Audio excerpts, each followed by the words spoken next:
It's kind of, you know, I just go in, I just, you know, I mean, there's drama in any sure, know, of course, yeah, kind of thing. You know, it could be ballet, and there's gonna be some sort of drama, sure, bad blood. So I mean, there definitely is, but you know, I try to just, you know, I just want to train jiu-jitsu. Yeah, for sure. I found that it seems like the tougher the guy, like it seems like the more mellow he is. Like it's like you get like you're a heavyweight. You know, you come in and we have crazy people watching UFC, like Taiwan John.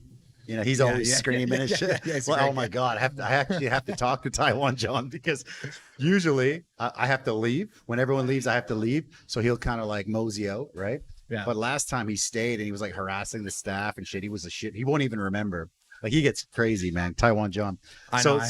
I have great stories about him. Taiwan John. So you get like, it seems like the more like the really high level MMA guys and stuff seem to be more like mellow, more chill. I don't know. It's just what I've seen.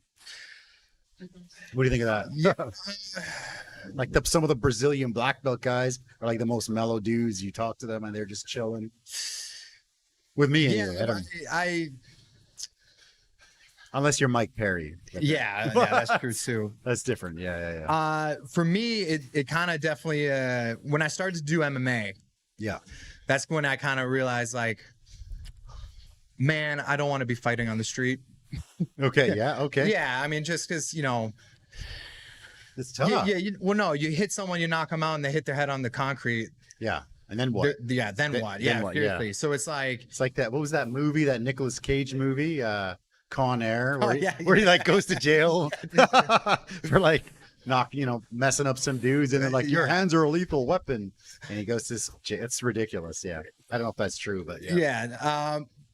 So for me, it's like I don't get into street altercations just because like one, it's just so easy to really fuck someone up. Yeah. Like it doesn't take much, especially me. I'm a bigger dude. You're a big guy, man. Yeah. So it's like it doesn't take much, and it's really not worth it. I mean, it doesn't even have to be a punch. If I like pick someone up and slam them and they hit their head, you know, that's we're talking like, you know, brain damage, and like I want to avoid that at all costs. Like so, like if someone wants to like, because actually I feel like as a big guy, people want to just, you know, try to fuck with me. They want to test it because they were like, all right, I want to prove myself against this big guy. And so it's just like, I've had that happen more because everyone's like, hey, as a big guy, no one wants to fuck with you. But like, you would think. You would think. Yeah, but then there's some people that really. Okay. They not want too to. Smart. They're not too smart. Yeah, I actually saw this. I don't know, some viral clip a while ago, and it was this. I think this guy was in New York. He was like he was unloading a truck, like furniture and stuff, and he's carrying like a couch and shit by himself. Like he's a big dude, and he's just kind of carrying stuff, moving it to like the staircase and stuff like that. And this one junkie just got in his face and kept yelling at him, and he's just kind of like, you know, get out of here, get out of here. And the junkie was just kind of like going crazy, right? And he just kept getting in the face, started pushing him, and he's just like, you know, leave. Then the junkie kind of like got like right in his face, and he grabbed him, picked him up, turned him upside down, and he just slammed him on his head. And the guy was literally just upside down, like ass up, back against the wall. Just, he was out cold. Like it goes on for like 30 seconds more of the clip, and he's just like, out. It's crazy. Oh, that's so scary. That's scary, dude. Yeah. Watch videos like that. That's scary. Yeah. If a street fight video pops up on like my Instagram algorithm, like I have to just skip it. Really? Okay. I cringe at seeing some of that. Like when someone gets knocked out and their head falls on the concrete, I'm like, oh God. Who was it recently? Bryce Mitchell, when he got knocked out and he was like stiff and he was like, that's scary. That's scary. Yeah. And you hear about it every now and then. A guy gets in a street fight. Yeah. Someone hits their head on concrete. Yeah. Either brain damage or dead. So I'm like, man, that's awful. Don't touch me. Please. I'm just gonna avoid it. Just nice. Yeah. Okay. So let's give me maybe 3 reasons why somebody should learn BJJ. 3 reasons. 3 reasons to learn BJJ. I think it goes back to the point that we were talking about earlier. Yeah. If you ever do get in a street fight or a street altercation, or you do have to defend yourself, like I said, I could punch a guy, knock him out, he hits his head. But if he doesn't wake up, I could have been defending myself, but they could still charge you for, like manslaughter. But yeah, for with, sure. with jiu-jitsu, you can learn how to fight without having to throw a punch. Yeah. So you can protect yourself, but you don't have to do lethal damage to the other person. Okay. You could just hold them down on the ground, and if they can't move, they can't move. And you don't have to do anything. Okay. So I would say, So like nullify the threat, basically. Yeah. yeah, Okay. you're able to protect yourself. Now, when I say jujitsu, because jujitsu is kind of two separate. There's self-defense jujitsu. Yeah. When I first started doing jiu-jitsu in the United States, my original jiu-jitsu gym was a Gracie jiu-jitsu gym. So they had a little bit of a self-defense focus, whereas like Taiwan BJJ is kind of more of a sport side. Sport jiu-jitsu. Okay. Yeah. Gotcha. So not all of the sports side of jiu-jitsu would work in a self-defense Well, situation. the gi stuff versus the no gi stuff is kind of different too, right? I mean, I think both still Still whether if you only train no gi or if you only train gi, both are going to help you out in a self-defense Gotcha. situation. Okay. Two more reasons. Two more reasons. Yeah. Man, it's a great way to develop some cardio, Okay. some strength, some just, get physically fit. Yeah. And while you're exercising, you're having fun. That's great. I think the best sports, you don't really notice that you're exercising. You just kind of go all out. And I did some jiu-jitsu for a bit, and I remember walking home in my gi, almost blacking out. I'm so tired. I'm just like walking home, and I mean, like my eyes are foggy, and I kind of go upstairs and I just plop on the floor, pass out for 30 minutes, and then my wife's like, "You stink. Yeah. Go take a My shower." wife does the same thing, man. We stink. That was like one of the first things I told her. It was like, I'm gonna stink. well, yeah, I'm gonna stink because jiu-jitsu is just laundry after laundry. It's just a never-ending cycle of laundry with jiu-jitsu. And now I haven't done it for a while, and my wife still says I stink. So there you go. There you go. One more reason. I think it's a great way to build confidence. Okay. Just knowing that you're able to, manipulate a person, or you can move them around. Okay. I'm trying to think of a way to articulate it. Like with the path with least resistance, like it can really develop, confidence. And I think especially with like women. Okay. Especially because I think jiu-jitsu is extremely beneficial for women, because like if you can train and you can move a guy from on top of you, like that's massive. That can build a lot of confidence for a woman. I think sometimes jiu-jitsu is more ego for men.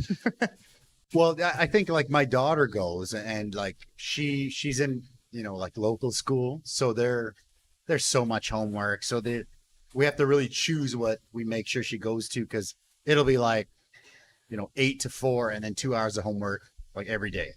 Like 5 days a week. But she's been going to jiu-jitsu for a few years.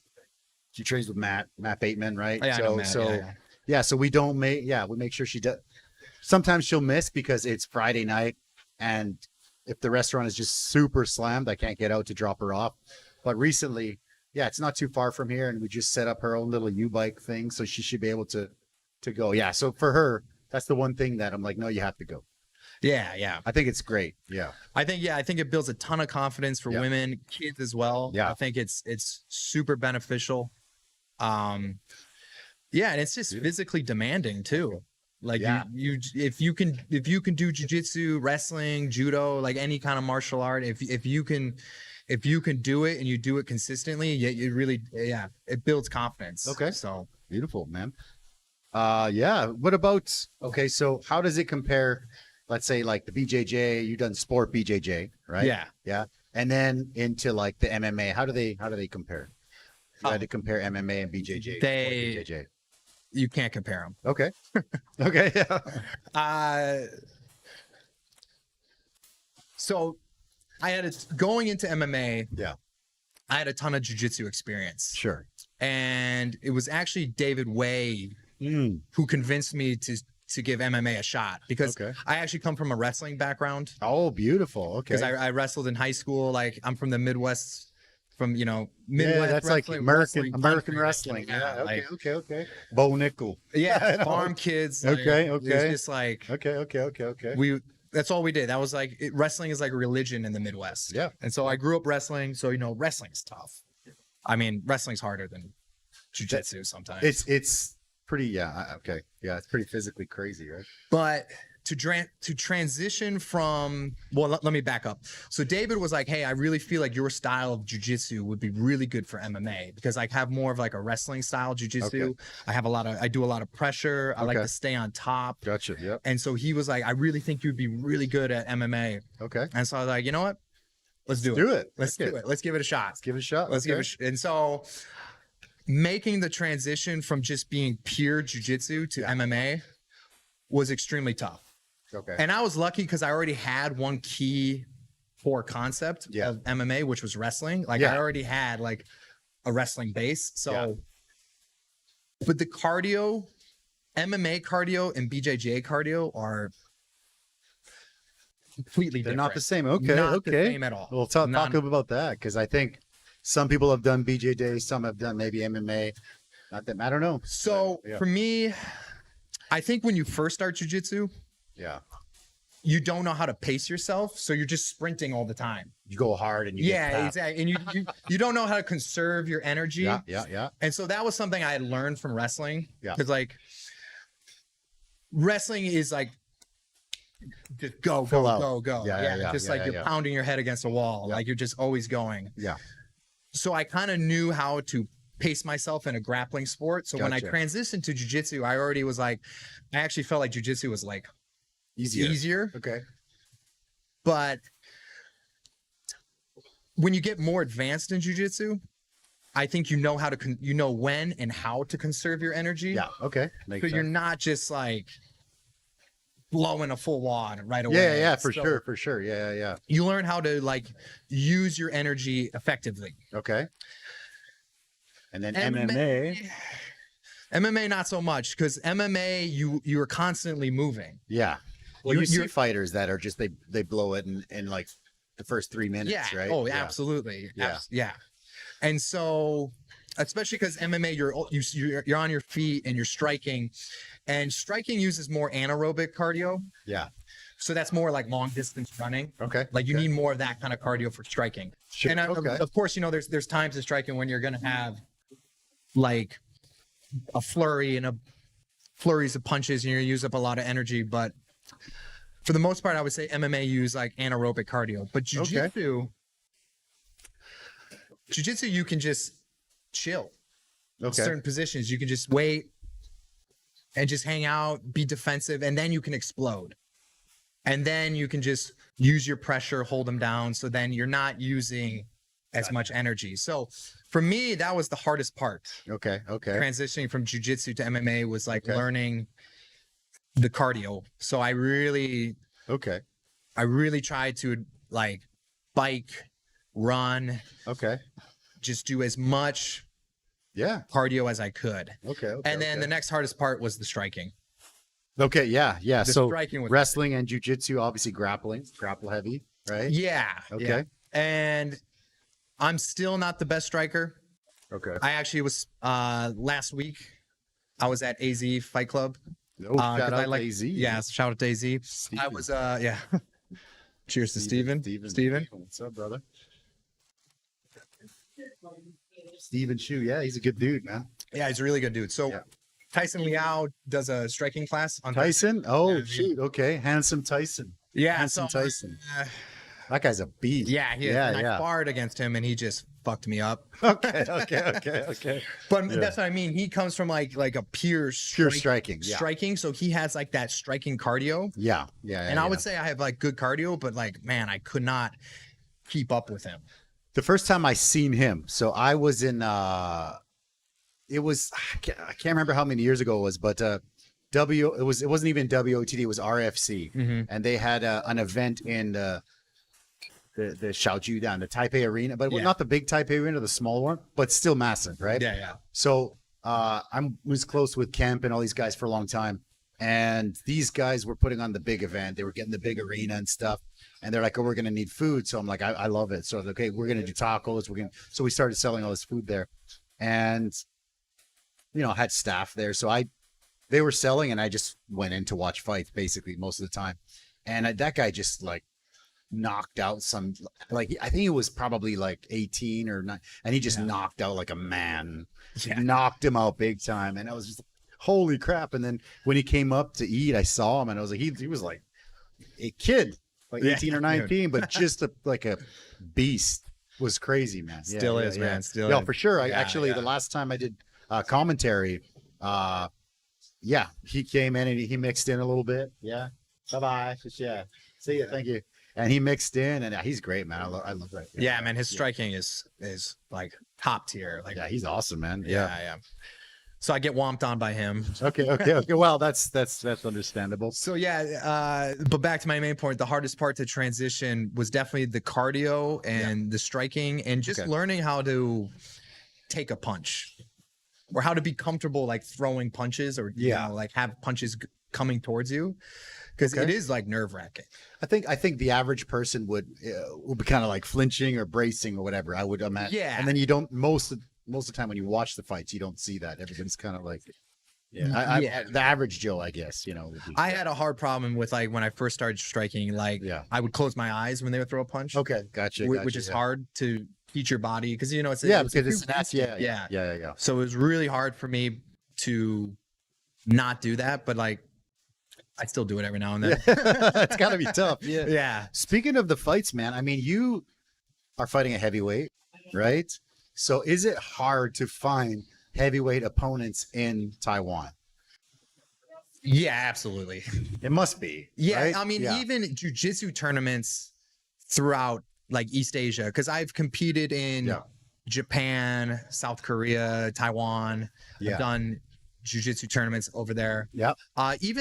Even in those countries, it can be kind of hard to find an opponent your size, especially Japan. I mean, there's some big Koreans. Okay. There's some. Are there big guys over there? Yeah, the Koreans are.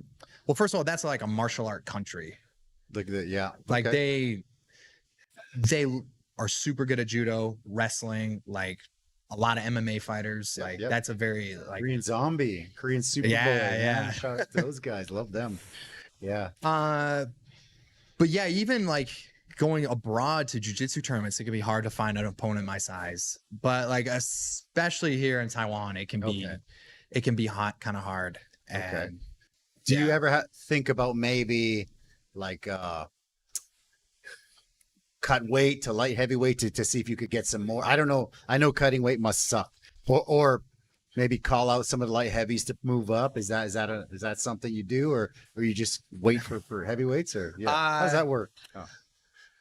I have been a big proponent my whole like jiu-jitsu, wrestling, MMA career. I have never cut weight.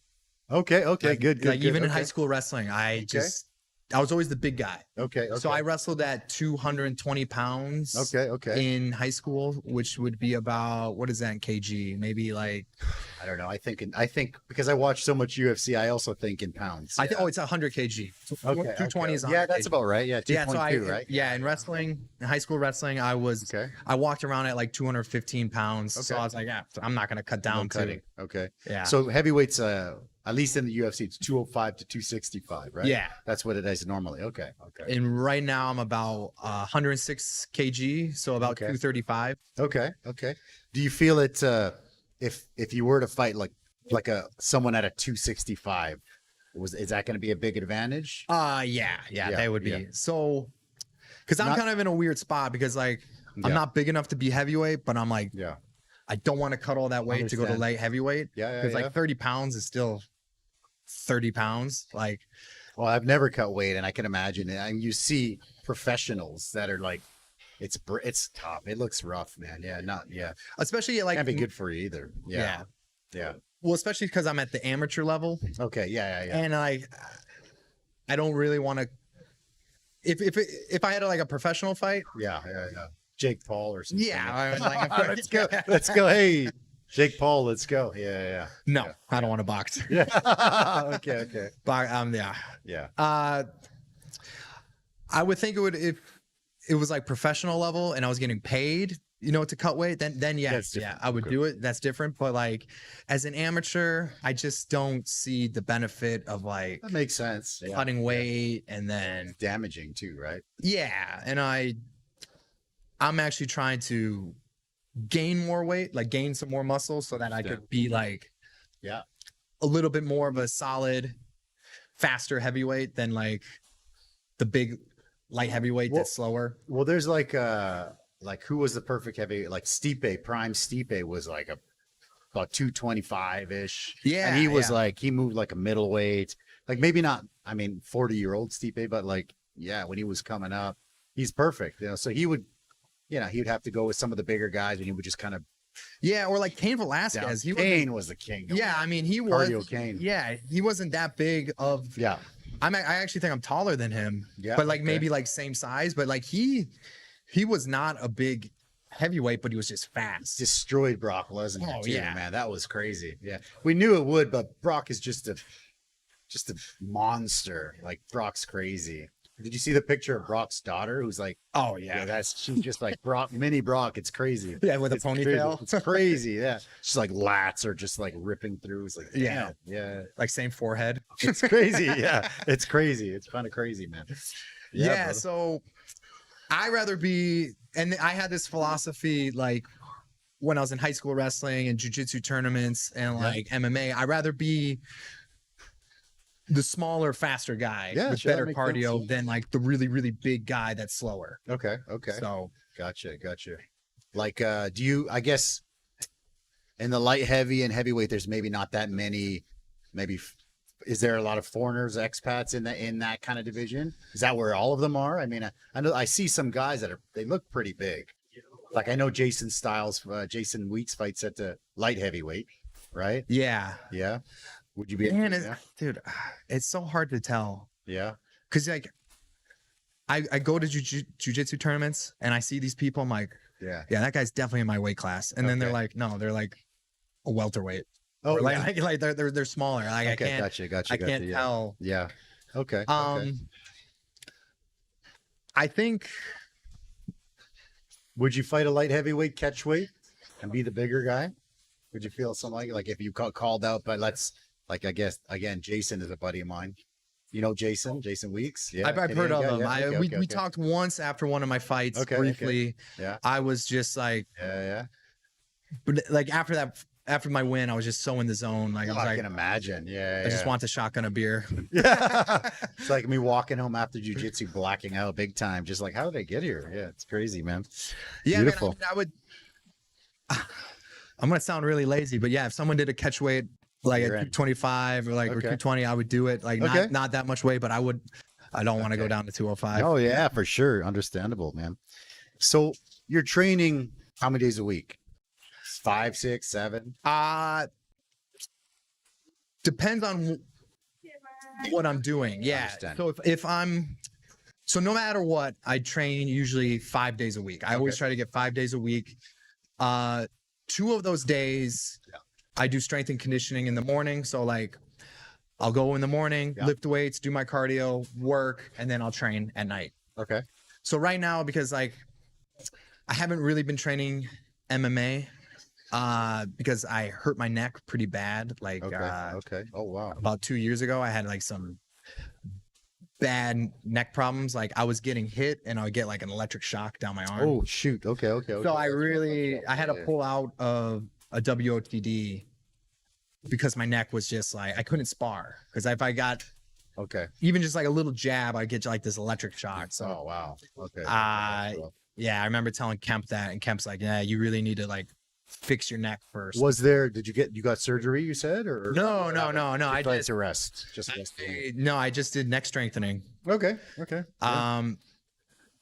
I would just get like a band and put it around my head and just like do some like neck Rocky style.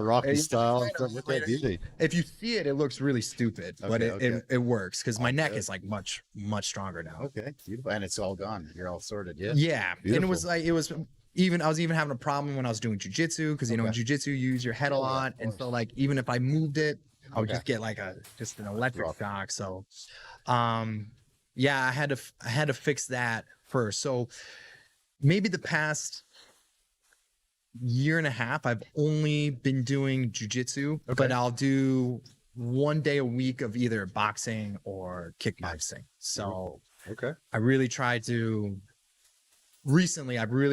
just focus on my jujitsu, really improve my jujitsu. It seems like there's more and more jujitsu tournaments here, right? Or here or in Asia. Has there always been like a good amount of them out here? Or it seems like they're coming up more and more tournaments. Yeah, there's a jiu-jitsu association called ASJJF. It stands for Asia Sport Jiu-Jitsu Federation. They'll do a tournament twice a year in Taiwan, one in the winter, one in the summer. You get to compete in those, yeah? I'll compete in those, yeah. I've done 3 of those now.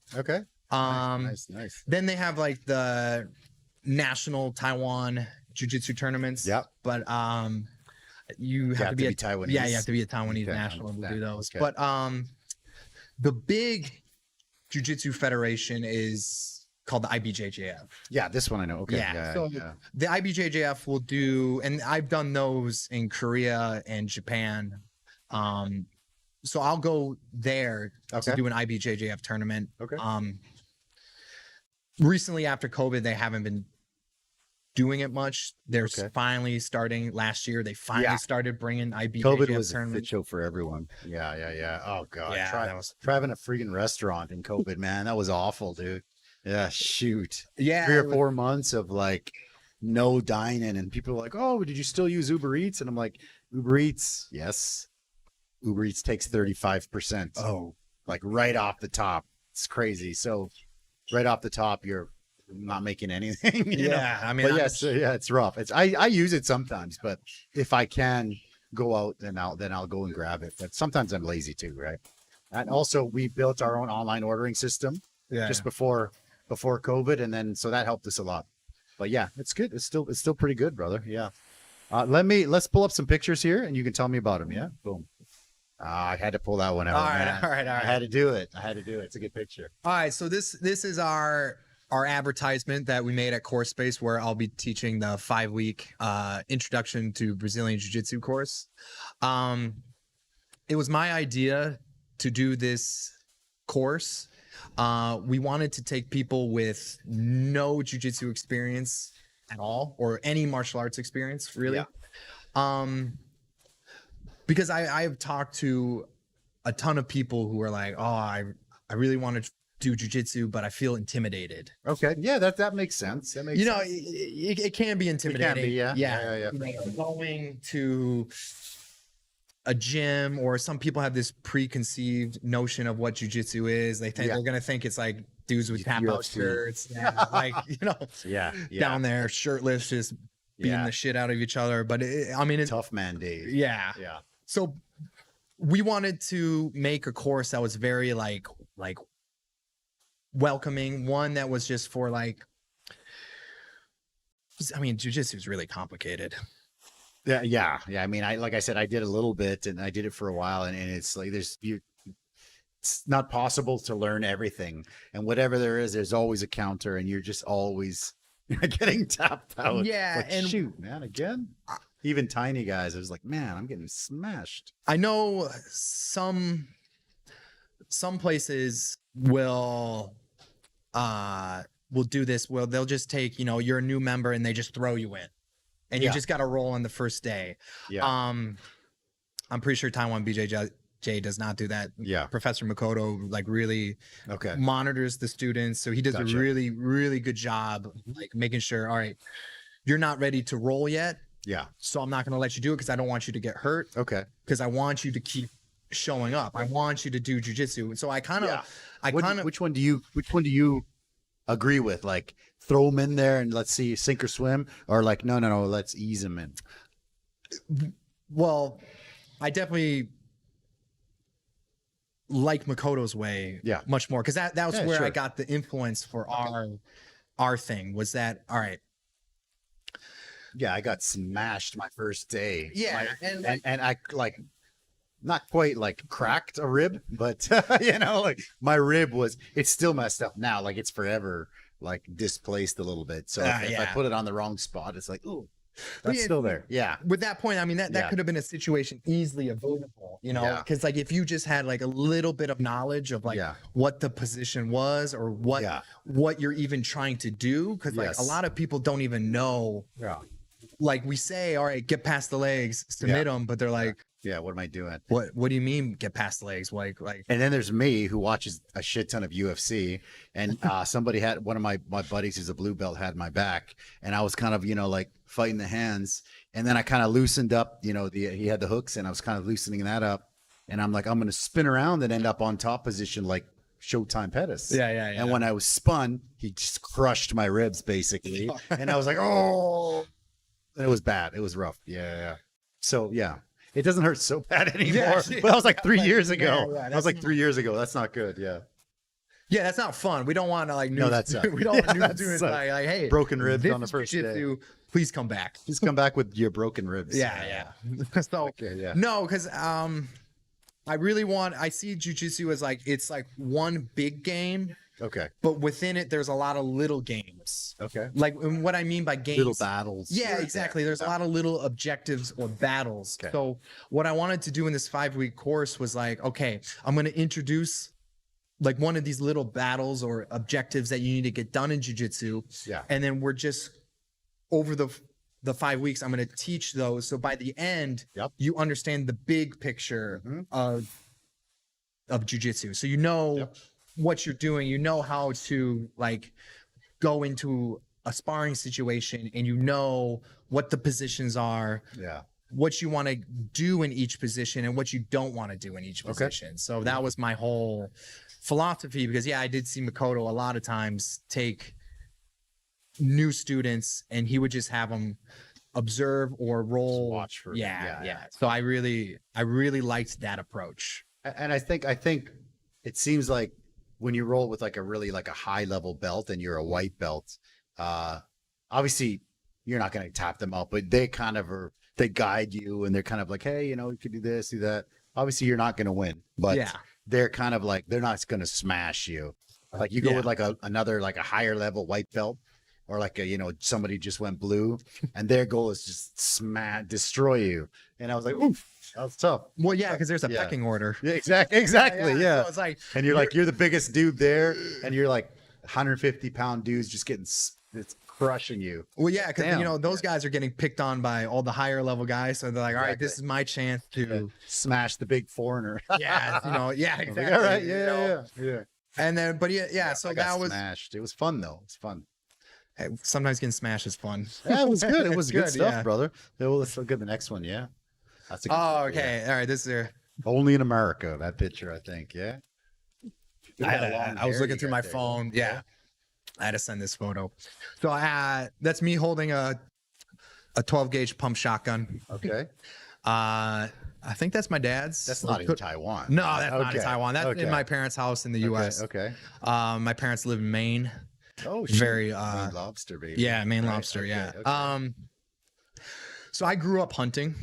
Okay. Like I was a big bird hunter. Nice. Okay. So I spent, man, my grandfather on my mother's side was a pheasant hunter, and my grandfather on my father's side was also a pheasant hunter. Okay. So I just came from a family of pheasant hunters. Yeah. And so it was, are you familiar with bird hunting?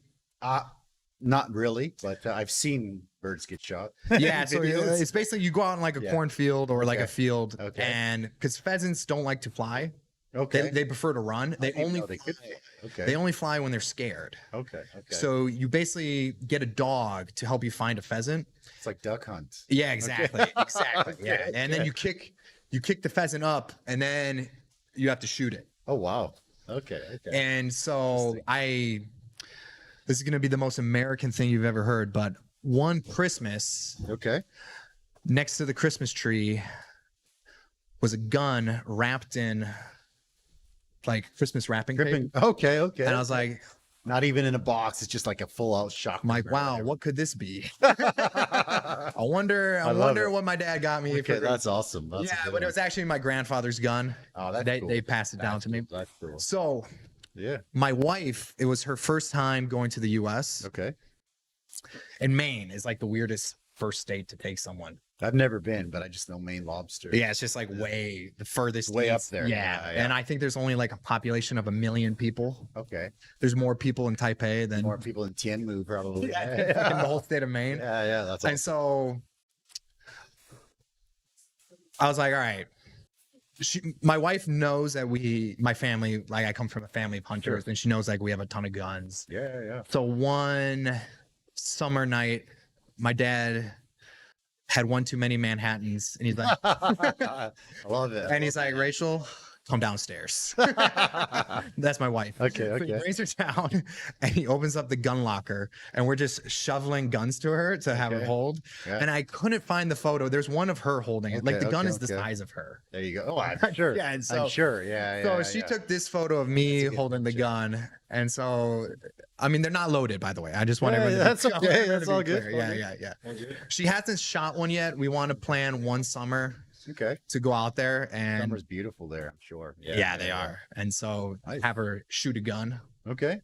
But yeah, that was Beautiful. her introduction. It blew her mind. She couldn't believe Can that we just imagine. had guns. Just guns hanging out there. Yeah. Because I mean, even in Canada, you don't really see a gun.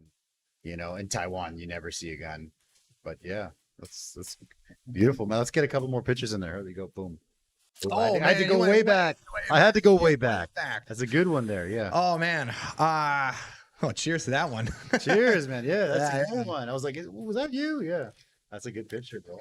It was like So- probably 15 or something, man. I'm either 19 or 20. I think I'm 19. I Okay, think I had only been training jujitsu. This is my second ever jujitsu tournament. Okay. Okay. You won.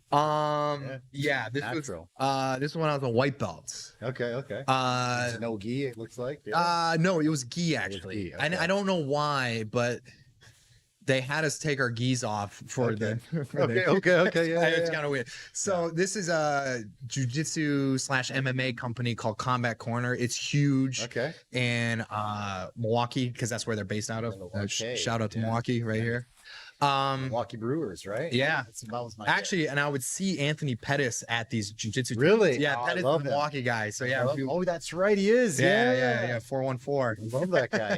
Yeah. I love Pettis. Yeah. Yeah, so it would be crazy just to see Anthony Pettis, Yeah, just yeah. like Oh shoot, Anthony There. Pettis is great. Showtime Pettis, yeah, man. he's a legend. That's awesome, man. Yeah, so this was I think my second ever jujitsu tournament. Hey, be careful with the tables, man. Yeah. Thanks. Yeah. We're recording. Yeah. Thanks. Yeah. So I think I only had 2 matches. Okay. So it's not like it was like a big Okay. it was Easier just to these find 2 guys. heavyweights there, I guess. No. Yeah, much Yeah, easier. Okay. Yeah. Boom. All right, injury. all right. Yeah. There's a good one. Okay. Yes. This is cellulitis. This is a Cellulitis. this is a Okay. really nasty staph infection. Is it like staph? Okay. Yeah, it was after my first MMA fight, Okay. maybe like a month later, Okay. I got this. So the story Ooh, behind it's kind of it's really funny. So when leading up to MMA fights, I don't drink alcohol at all. Okay. Like I'm just like I go Yeah. complete sober. That makes sense. Maybe like 12 weeks. Like I don't have a sip of alcohol. Okay. And so you can only imagine though, like after the fight, Oh yeah, I can imagine. Yeah. I just drink. Patty Pimlet style. Yeah, not, Just that much. Yeah. not so bad. So like, I was hyped. My first MMA fight was against a really good opponent. I was like really nervous to fight him. He was like a champion Taiwan kickboxer, I think, Okay. but had no ground game. Luckily, Okay. And you took it to the ground. took it to Yeah, the okay. ground. Yeah, and so,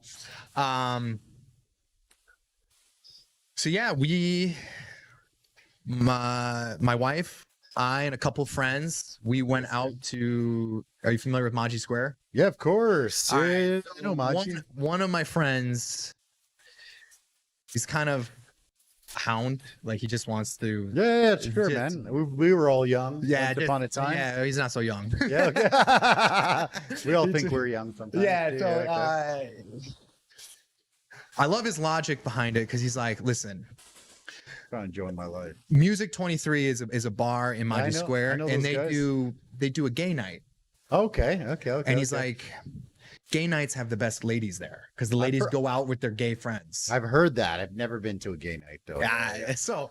True. Is it true? Yeah. Well, I mean, I've been with my wife now for 6 years, so like when I go out, like that's not, like, Yeah, you know, of course, yeah, but yeah. yeah. It's just like I'm just there to drink. Yeah. Hey, 23. I know the guys from 23. Yeah. Yeah, so we're there at Music 23, and so a lot of people are wearing like I don't know, like military boots. Like I don't know, that's like a fashion style for like Dude, I'm the like- last guy to ask fashion questions too. well, I mean, Okay. they're wearing like these Okay. like thick Dr. Martens or Okay. like, The Doc Martens. yeah, like those, thick shoes. Like I guess that it was the style that all everyone's wearing at Music 23 because you know it's kind of more like a grungier kind of Yeah, I know. Yeah. like The gay DJs night. and Yeah. stuff. Yeah. And so and at the time I lived right down the road from Maji Square with my wife. Okay. So Good. I'm walking home Mhm. and I'm like, my wife's name's Rachel. I'm like, Rachel, I really feel like someone kicked me in the shin with those like thick army boots. Okay. Because like my shin hurts. Like I can't walk. Really? Okay. And she was just like, all right, like we'll check on it the next day. So then the next day I'm like, it still hurt. I'm like, man, someone like probably just like we're dancing and Big just old kicked leg me. kick. Yeah. Okay. That Monday at work, my leg just like blew up. Okay. Swole up. Okay. Just Okay. swelled up. Okay. And Okay. this is gonna sound really gross, but there was so much fluid in my leg that you could push it, Okay. and it was like this, like maybe like half an inch thick. You could push before you hit the bone of my shin. Oh, really? Yeah, and like the skin started to overlap over my sock, and Oh, wow. That's crazy. Okay. I think it's the American in me. I don't go to the hospital Yeah. for anything. Yeah. Even here where it's like free healthcare, I'm just like programmed. Yeah, for sure. Yes, I get it. I'm programmed like so. I'm like, if I go to the hospital, it's gonna be an expensive bill, even though like I still 200 NT. Yeah. well, not, But I mean, back home, it's back yeah, home, I know, yeah. I just have that mindset. Yeah. And at work, I was like messaging my wife. I'm like, this is bad. Like, Yeah. and when I tell her like we need to go to the hospital, she knows. knows that it's like, all right, this is serious. Yeah. So we went there to the emergency room, and they bring me into the room. They look at the leg right away. Like all the nurses are like shocked. The doctor is like, basically like, what is this? Like, what did you do? Like, Yeah. he's accusing me of like, Okay. Yeah. What did I do to my own leg? and so There it he's is. like, I'm like, and they're all speaking Chinese, like they're Oh. really, really fast. And like, I don't know what's going on. Yeah. And I asked the doctor in English, like, am I going to be okay? And he's like, no, not good. And he walks away. Oh, wow. Wow. Yeah. So it turned out I get athlete's foot. Yeah. Well, so do I.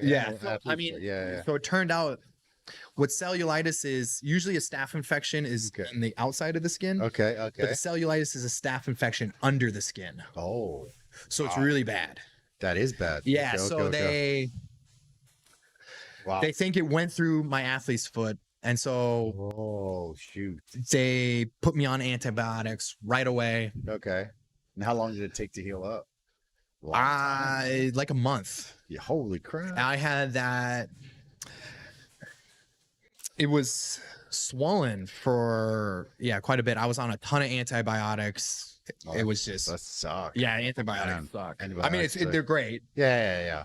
but just But taking you don't. too many. Yeah. Of course, a month of that. That sucks, bro. Yeah. Shoot. Let's get a couple more in there, and then we'll. All right.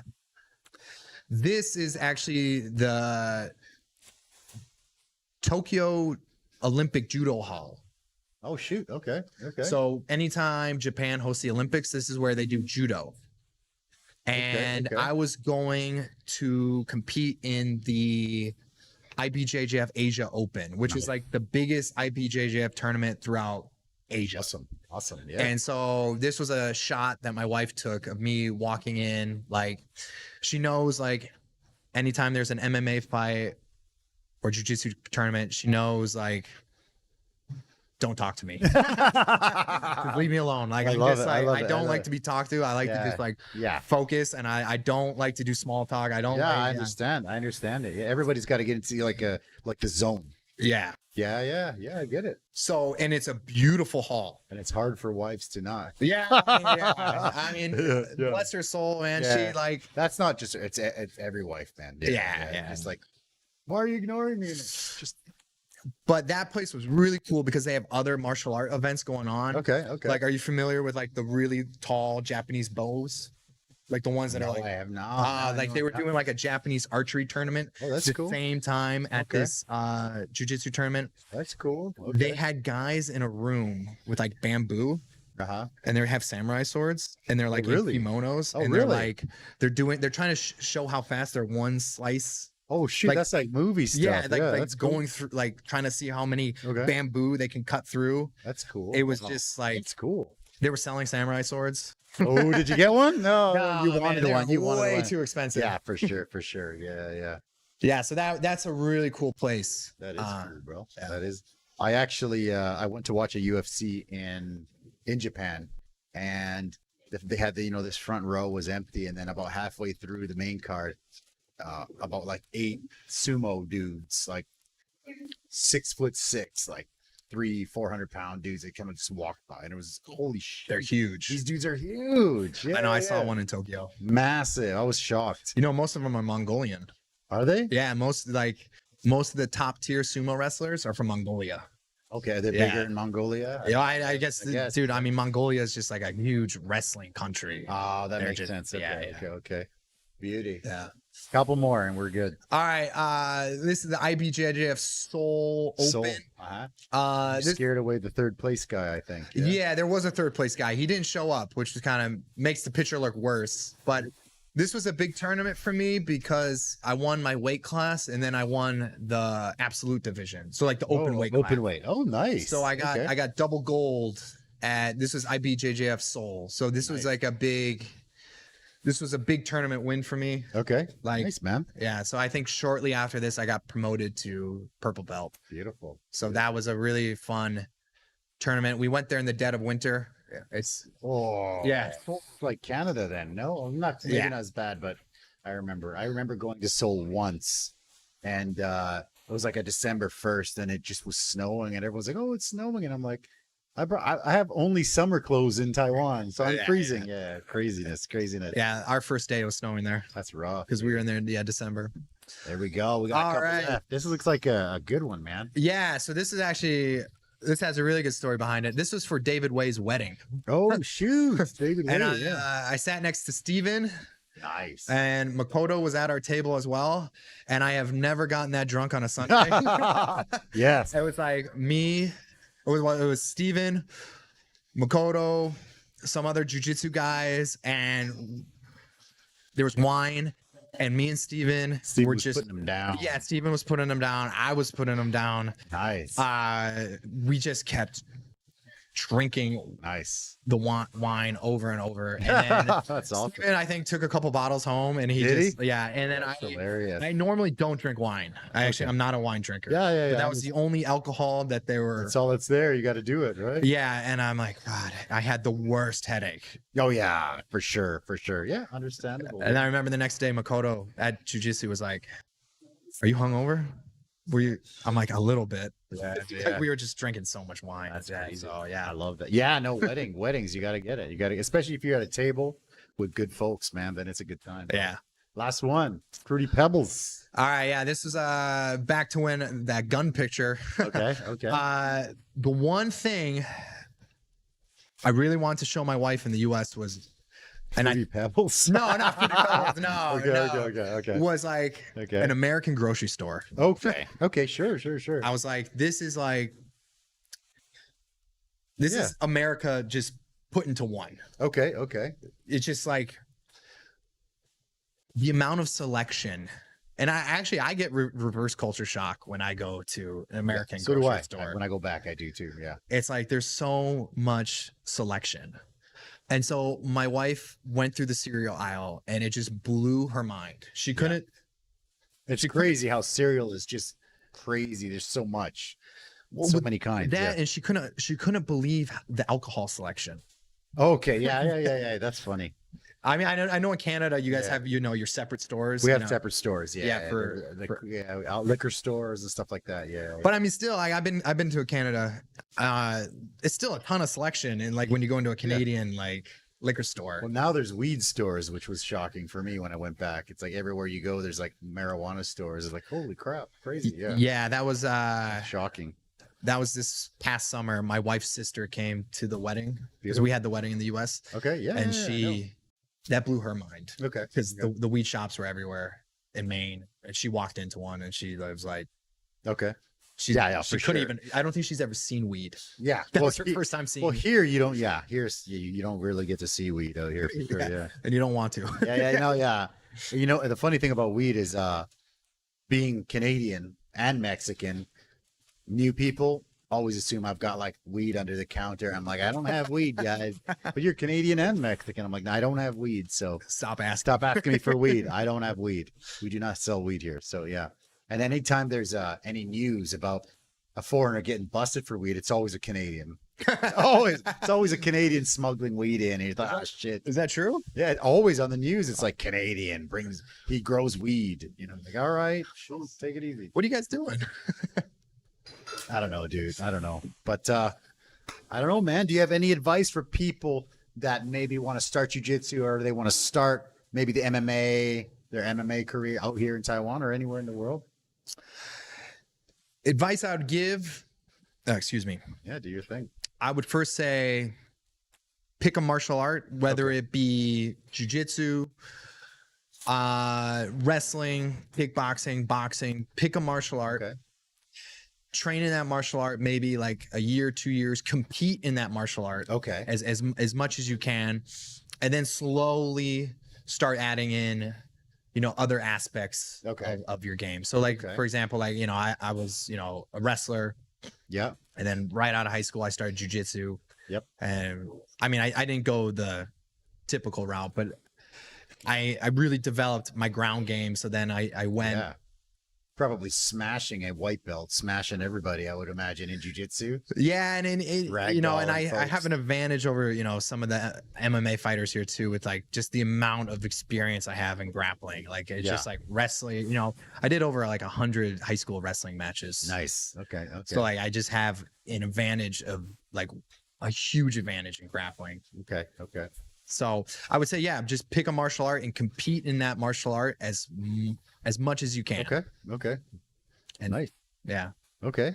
And cardio. Do as much cardio as you can. Cardio cane, man. Cardio. Okay. Yeah, just beautiful, brother.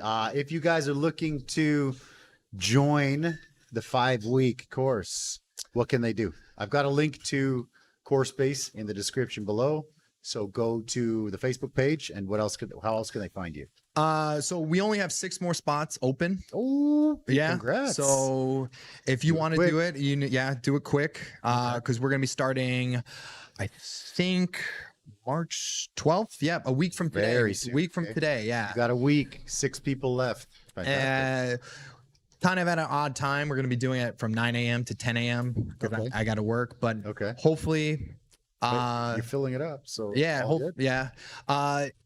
get in contact with Course Base either on the Facebook page or their Instagram, or you can message me on Instagram. I think it's Sam Tisdale 93. You can send me a message there and I can help sort that out. But I would message Course Base. Okay, for sure. 93. Oh man, young guy. Holy crap! I don't feel so young. Making us feel old over here. Shoot. All right, brother. Hey, do you got anything you want to add before we get you a wet burrito over here for dinner? No, I mean, just, I'm going to try to do I want to do the next WOTD. Yeah, let's go. I think that's in September. So yeah. watch out for me on that. Okay. After this 5-week intro course, we might try to do, seeing how well it goes, we might try to do more jiu-jitsu classes out of course space. We might try to, so if you can't make the 5-week intro course, maybe join the other classes. But yeah, beautiful. Keep an eye out on me. Yeah. All right. I love it. Don't try, make it. There's six slots left. Go in, let's fill it up, and let's grow jiu-jitsu in Taiwan. Yeah. Thank you again, man. Thanks for having me. My pleasure. Hopefully we'll see you this Sunday for the fights. Yeah. We'll see you guys tomorrow. Yeah. Appreciate it. Have a good one. You, everyone. Thanks for coming. Bye-bye. Bye. Thank you everybody for watching Eddy's show. We feel only happiness, don't feel any sorrow. Welcome everybody to watch more on his content.